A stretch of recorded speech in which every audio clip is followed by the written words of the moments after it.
Alright guys, so welcome to the part of the video where I will go over my deck tech for my tribal sliver EDH deck led by Sliver Hivelord. So first and foremost, let's take a look at what Sliver Hivelord does. And he doesn't do much, but he does it very well. So he's a 5-cost, 5/5, costs 1 mana of every color, and sliver creatures you control have indestructible. Really, that's all he does, but that's a very potent ability.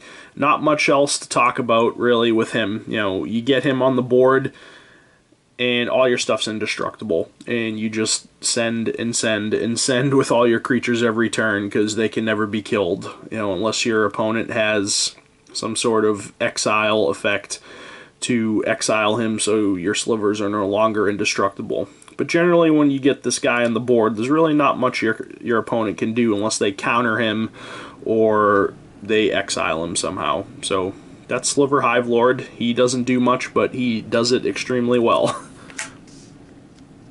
Next up, we'll take a look at the land base for this deck, with it being a 5-color deck. It's the first 5-color deck that I've actually made, so trying to smooth out the mana base was a little bit difficult for me. But I think I did an alright job on it. So let's take a look at my land base first. So I have a lot of these lands here, which are the check lands. So they come into play tapped unless you control a land type of a specific type. So I'm sure a lot of you know what these are. Here's Glacial Fortress. Taps are white or blue, and it comes into play tapped unless you control a plains or an island. So there's that. Then we have Dragon Skull Summit, Isolated Chapel, Drown Catacomb, Sulphur Falls. I also have some of the Pain lands in this deck. So this is one of them, Llanowar Wastes. It will tap for 1, or it will tap for a black or a green, and it deals 1 damage to you. So there's that. Then we have the black-green check land, Woodland Cemetery. Here's a Pain land, Brushland, that's green and white, or taps for a green or a white. Sunpetal Grove is the check land. Then we have Clifftop Retreat, Rootbound Crag, Yavimaya Coast, and Hinterland Harbor. So you may have noticed that I don't run all of the Pain lands. The reason for that being is, one, I don't have them all. I just haven't had the funds to acquire them all. And secondly, as you will see further on later in the deck tech, the deck, at least the creature base, is predominantly green. So I have, a higher production of green mana than any other color mana in this deck. And you'll see why once we get further into the deck tech. But next up are the lands that I have that produce 3 colors. And you'll see with these that all of these will produce green, which is why I have them in the deck. I don't run all 10 of these, the tricolored lands. I just don't have the ones that don't produce green. So here we have Savage Lands, produces black, red, and green. And we have Sandstep Citadel, white, black, and green. Frontier Bivouac, green, blue, and red. And Opulent Palace, black, green, and blue. There is one that does produce green that I don't have in here. That's Jungle Shrine, but I did cut that out for a land that will just produce all 5 colors that I happen to have. So next up are my fetch lands. Terramorphic Expanse and Evolving Wilds, will just fetch me up basics that I need colors for right away. So those are them. Next up are the lands that I have in the deck that will produce all 5 of my colors. So first and foremost is Sliver Hive. Taps for 1, or you can tap it for any color if you use that mana to cast a Sliver, and you can pay 5 and tap it to get a 1/1 Sliver. So it's the Sliver Hive. It has to be in the deck. Command Tower, obviously. Rupture Spire and Transguild Promenade. They're basically the same exact card. They come in, you have to pay 1 or you sacrifice them. They also come into play tapped, but they will tap for any color of mana, so that's why I have those in there. City of Brass taps for any color. When you tap it, it deals a damage to you. I'll gladly take 1 damage to filter my colors and get the colors that I need to get my stuff on the board. And Mana Confluence. Tap it, pay a life, get a mana of any color. And then before we get to the basics, the only other land that I have that's non-basic is Bojuka Bog, because I just like Bojuka Bog. I like being able to exile someone's entire graveyard on the spot. So those are my non-basics. Here are my basics. I run a very low amount of basics. I run 2 basic swamps. I run 2 basic mountains. 2 basic plains, 3 basic forests because the deck is predominantly green in the creature category, and 3 basic islands because that is my second most predominant color in the deck for the creatures and whatnot. Alright, so next up we will actually take a look at my creatures, and I have them sorted by color. So you'll see right now why I run more sources of green in this deck than anything else. So first up we have Gemhide Sliver. Being able to tap any sliver that I have to get a mana of any color is just really, really good. It will help me, fix my colors and get the colors that I need to get my commander on the board as fast as possible, which is what you want to do in this deck. And Mana Weft Sliver, basically the same exact thing. It makes all your slivers tap for any color of mana. Here's Virulent Sliver. He's a 1-cost 1/1 that gives all your slivers Poisonous 1. Basically makes them deal damage. Well, actually, it's not the same as Infect. Basically, I'll just read the rule text. And whenever a sliver deals combat damage to a player, the player gets a poison counter, and a player with 10 or more poison counters loses the game. So it's not like Infect, where the creature deals damage in the form of poison counters. This just makes it so that all your slivers will give a player a poison counter if they hit them. So regardless of the fact if it's a 3/3, a 4/4, a 5/5, it'll only give the player 1 poison counter. So being able to basically, once you get him on the board, only have to hit a player 10 times, kind of makes the game go a little bit quicker in your favor. Here we have Megantic Sliver, a 6-cost 3/3 that pumps all your slivers +3/+3. Pretty self-explanatory there. Here's Might Sliver, gives all your slivers +2/+2.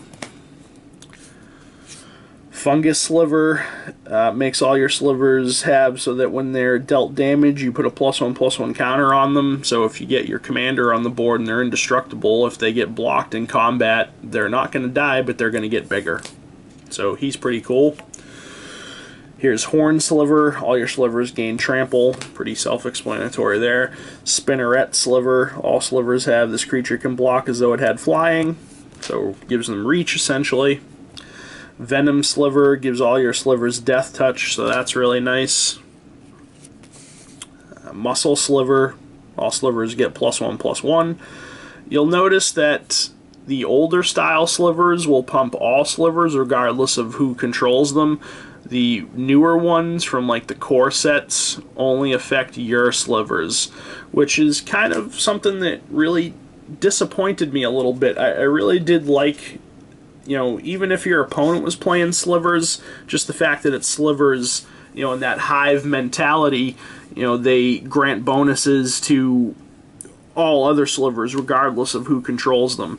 So I mean, that did kind of slightly disappoint me that they did away with that, but at the same time it is more beneficial to you as the player who's controlling those particular slivers. But anyway, moving on, and we have Quick Sliver. Makes it so that you can cast slivers anytime you cast an instant and any player, yada yada, because it's an older one. So basically it just reads players may cast sliver spells as though they had flash. So those are all my green slivers. I'm just going to count them really quick off camera here. So I have 11 green slivers. So that's 11% of my deck is mono green creatures. So you'll understand why I run a heavier focus on being able to produce green. So next up are my blue slivers, which is my second most predominant color in the deck. Telekinetic sliver. All slivers have tap them to tap target permanent, so that's pretty nice. Not just creatures, any permanent, so being able to tap something down is nice. Shifting sliver. Slivers can't be blocked except by slivers, so if your opponent's not playing slivers, none of your creatures can be blocked, essentially. Mesmeric sliver. All slivers have, when this permanent comes into play, you may Fate Seal 1. This was a ability, I believe this is from Future Sight, which I don't believe has been reprinted yet, but basically what Fate Seal is, its control looks at the top card of an opponent's library, then he or she may put that card on the bottom of that library. It's a pretty cool ability, being able to, slam a sliver on the board and basically look at your opponent's top card, and if you know it's something you don't want them to have, you can put it on the bottom of their deck and tuck it away. So that's pretty nice. Synapse sliver gives all your slivers, whenever they deal combat damage to a player, you may draw a card, so card draws are always welcome. Same with this guy. Mnemonic sliver. Each sliver has pay 2, sacrifice it to draw a card, so more card draw.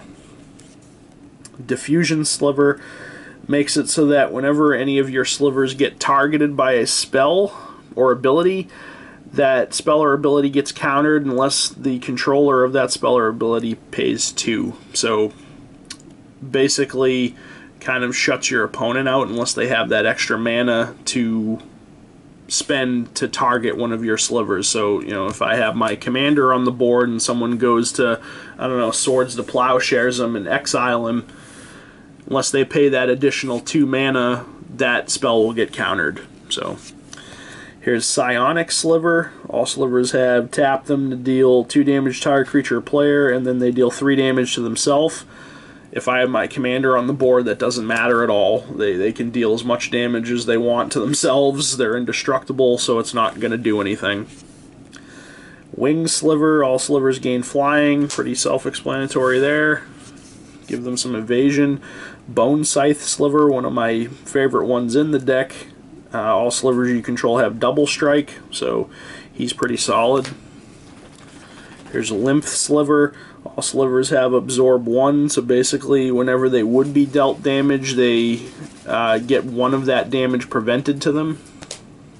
So he's pretty cool to have on the board if you're having trouble with getting your commander on the board. Sinew Sliver, basically Muscle Sliver, just white. All slivers get +1/+1. Here's Constricting Sliver. All slivers you control have, when this creature enters the battlefield, you may exile target creature an opponent controls until this creature leaves the battlefield. So basically turning all of your slivers into like fiend hunters is pretty cool. Alright, so those are my white slivers. Here are my red ones. Heart Sliver basically gives all your slivers haste. Just has old wording on it. Battle Sliver. All slivers get +2/+0. All slivers I control, rather, get +2/+0. Here's Homing Sliver. He's really cool. Each sliver card in each player's hand has sliver cycling for 3. So basically what you can do is you can pay 3, discard that sliver to fetch up any sliver out of your deck and put it in your hand, and he himself has sliver cycling. So, if I want to get my Sliver Queen or my Sliver Overlord or whatever sliver that I need to deal with whatever permanent that my opponent has on the board, I can use that to find the sliver that I need. Thorncaster Sliver. Slivers I control have, when they attack, they deal 1 damage to target creature or player, so that's pretty cool. Now we're into my black slivers. Clot Sliver. Each sliver gains pay 2, regenerate it. Pretty cool. Vampiric Sliver. All slivers have, when a creature dealt damage by this creature this turn dies, put a +1/+1 counter on this creature. So, if you're commanders on the board and you're swinging away and your opponent blocks and their creatures die, all your slivers are just going to get bigger. Siphon Sliver. Sliver creatures you control have lifelink. That's pretty awesome. And Leeching Sliver. Whenever a sliver you control attacks, defending player loses 1 life. So, pretty cool stuff. Next up are my multicolored slivers, and I have these 2 particular ones front and center to kind of show off. They're Sliver Queen and Sliver Overlord. Let me just get them both here.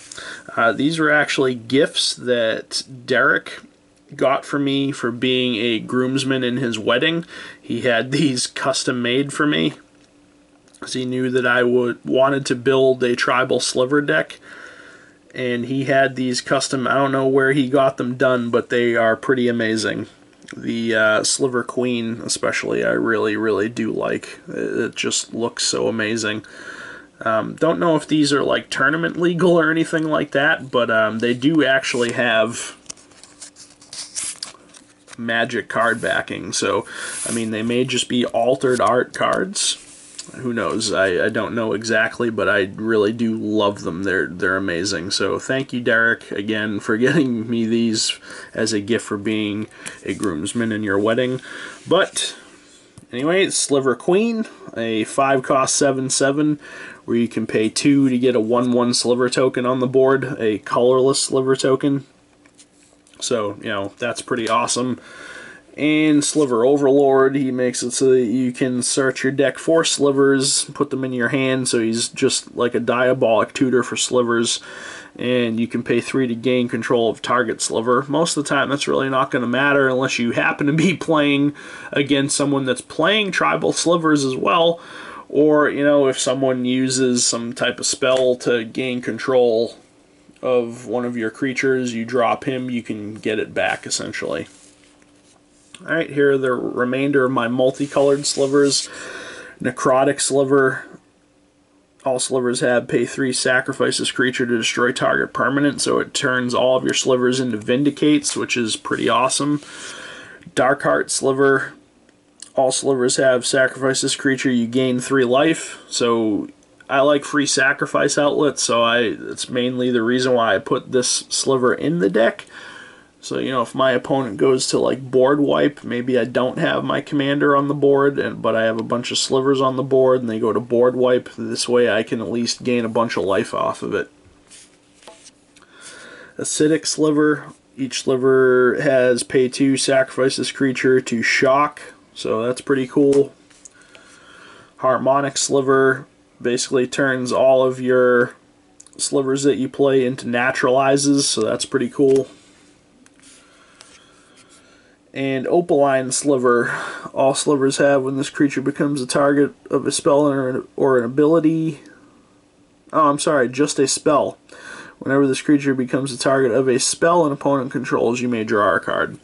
So, you know, if someone goes to Path to Exile or Swords to Plowshares or, you know, whatever on one of your guys, you get to draw a card if they get targeted by a spell. Alright, so that's my creature base. Next up, we'll take a look at my artifacts that I play. First couple of these are mana rocks, just to smooth out the mana some more, and Chromatic Lantern will do that very, very well. It's a 3-cost artifact that makes lands I control tap for any color of mana, so that's pretty awesome, and it itself taps for any color of mana. Here's Commander's Sphere, 3-cost artifact. Tap it to add to your mana pool 1 mana of any color in your commander's color identity. Seeing as my commander's all 5 colors, this will tap for any color I want, and I can sack it to draw a card. And Darksteel Ingot taps for any color I want, and it's indestructible. I put this guy in with my artifacts because he is an artifact, but he's also a creature. But mainly he's in there for the effect that he brings, so I kind of put him in my artifact pile. But it's Adaptive Automaton, a 3-cost 2/2. When he comes in, choose a creature type. Obviously going to be slivers with this deck. And he is the chosen creature type in addition to his other type, so when he comes in he's a sliver construct. But he is basically an anthem effect for all my slivers. other creatures you control of the chosen type get +1/+1. So he's essentially a colorless, glorious anthem for all my slivers. Obelisk of Erd, 6-cost artifact that you can convoke, which is pretty cool. When it comes in, choose a creature type. Slivers, obviously, and creatures you control the chosen type get +2/+2, so just a bigger glorious anthem, pretty much. Here's Cryptic Gateway, a 5-cost artifact that I can tap 2 untapped creatures I control to put a creature from my hand that shares a creature type with the creatures I tapped into play, so pretty cool. Tap 2 slivers, shoot a sliver out of my hand for free. Coat of Arms. This card's pretty ridiculous. Each creature gets +1/+1 for each other creature in play that shares a creature type with it. So if I have 10 slivers on the board, they're all going to get +9/+9. So essentially, you know, however many creatures that you have on the board, if they all share a creature type, each one of them is going to get a +1/+1 for each other creature that's there. So, you know, like I said, if you have 10 slivers on the board, they'll all get +9/+9. So this card's pretty ridiculous for this deck, or any tribal deck for that matter. It does benefit your opponents too if they're playing tribal or creatures that have, you know, shared creature types, but that card will benefit me more in this deck than my opponent, most likely. Here's Konda's Banner, 2-cost artifact that can only be attached to a legendary creature, so I'll probably either put it on my Hivelord or my Sliver Queen or my Sliver Overlord. And creatures that share a color with equipped creature get +1/+1. Creatures that share a creature type with the equipped creature get +1/+1. So if I have this on any of my legendary creatures, because all 3 of them are all 5 colors, all my slivers will get +2/+2 off of that. So, pretty awesome. And Door of Destinies. A lot of you probably know what this does. When it comes in, you choose a creature type, obviously slivers here. When you play a spell of that type, you put a charge counter on this, and then creatures you control of that type get +1/+1 for each charge counter on Door of Destinies. So, just a superb anthem effect for tribal decks. Next up are my enchantments. Here's Palace Siege, 5-cost black enchantment. When it comes in, choose Khans or Dragons. If you choose Khans, you get a creature back from your graveyard to your hand every upkeep. If you choose Dragons, each opponent loses 2 life and you gain 2 life on your upkeep. So, pretty cool. Mainly, I'll always be picking Khans with that to get the creature recursion. Here's Beastmaster Ascension, a 3-cost green enchantment. Whenever a creature you control attacks, you may put a quest counter on this, and as long as this has 7 or more quest counters on it, creatures you control get +5/+5. So that's a pretty ridiculous card. You know, this is a very aggressive deck. I'm going to be attacking a lot. It won't take me long to get that to 7 counters to pump all my creatures +5/+5. Call to the Kindred, 4-cost blue enchantment that is an aura, so it goes on a creature. At the beginning of your upkeep, you may look at the top 5 cards of your library. If you do, put a creature card that shares a creature type with enchanted creature from among them onto the battlefield, then put the rest on the bottom of your library. So if I put this, you know, on any sliver that I have on my upkeep, I look at my top 5 cards. If any of those cards are slivers, I can just put one of them straight into play and the rest go on the bottom. So, you know, getting creatures on the board for free, basically, is pretty nice. Leyline of the Void, basically just graveyard hate. Whenever a card an opponent controls goes to their graveyard from anywhere, it gets exiled instead, and if this is in my opening hand, I can begin the game with it in play, so that's pretty awesome. Grave Pact, everybody knows what that does. When I lose a guy, everybody loses a guy.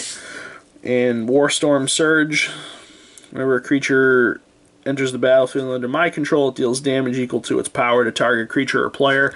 So I can turn all my slivers that I cast into straight up burn to my player's head, or to take out other creatures, and the damage will get bigger and bigger if I have a lot of my anthem effects out. Alright, and lastly are my spells. The first couple ones here are mana ramp, you know, to get that mana on the board and the colors that I need. Rampant Growth, you know, search for a basic, put it onto the battlefield tapped, then shuffle. Kadama's Reach, Cost 3. Search your library for 2 basics. Put one into play, tap the other into your hand. Cultivate. Same exact thing as Kadama's Reach. Search for 2 basics, one onto the field, tap the other into your hand. Next are my tutor spells, Increasing Ambition. I really like this card because you can flash it back. But basically, you know, it's a tutor spell. Search your deck for a card, put it in your hand, and shuffle. And you can flash it back for 8. And if you flash it back, you get to tutor for 2 cards. And Diabolic Tutor, you know, search up a card, put it in your hand. Here's Patriarch's Bidding. Each player chooses a creature type and then returns all creature cards of a type chosen this way from his or her graveyard to play. So this is a really, really cool card for this deck. You know, if I have a bunch of slivers in my graveyard, I cast this. If I pick slivers, I res them all out of my graveyard right into play. So I pretty much play that in any tribal deck that I have that has black. And lastly are my 2 Wrath spells, Damnation, Black Wrath of God, and here's Wrath of God. So they both destroy all creatures, and those creatures can't be regenerated. So that's it. That's my Sliver Hivelord EDH Deck Tech. Pretty quick deck tech. You know, there's really not much to the deck for the most part. It's really just all about getting this guy down, and once you do, your opponent is kind of screwed unless they counter him when you go to cast him or if they exile him somehow. All your creatures being indestructible is a pretty menacing thing. So, and the path of this deck is just straightforward. Get your commander on the board as fast as possible and just slam a bunch of slivers down on the table and just start attacking and attacking and attacking. That's really all you do with this deck. So, this has been Jay with Tap and Turn Gaming. Let me know what you guys think of my Sliver Hivelord EDH deck. If you have one, if you've played against one, you know, let me know your experiences with this card or what you think of my deck. Give me suggestions to cards that maybe you would add in, cards you would take out, you know, etc. So I really do love to hear your guys' comments and suggestions. I really do. So please feel free to leave some comments and suggestions in the comment section below the video. But yeah, again, this has been Jay with Tap and Turn Gaming. Hope you guys enjoyed the video, and we'll catch you later. Thanks a lot.